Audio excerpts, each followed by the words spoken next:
वापस लो, वापस लो, वापस लो, GST वापस लो, वापस लो, वापस लो। Opposition parties hold a joint protest against central government over inflation and increase in GST rates in front of Gandhi statue at Parliament House complex. The agitators demanded rollback of GST rates on essential commodities.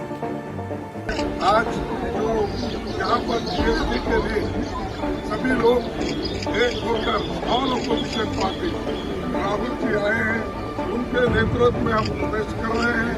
और खास करके जो दाल की कीमतें, आटा की कीमतें, दही की कीमतें, पनीर की कीमतें और चेक बुक जिसको पहले 0% था अब उसको 18% है, जो पहले 5% GST था अब 18% हो गया, कहीं तो 12% था इसको 18% हो गया।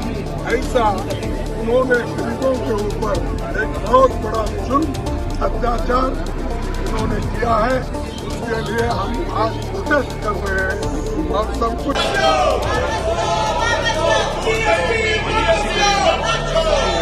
वापस लो,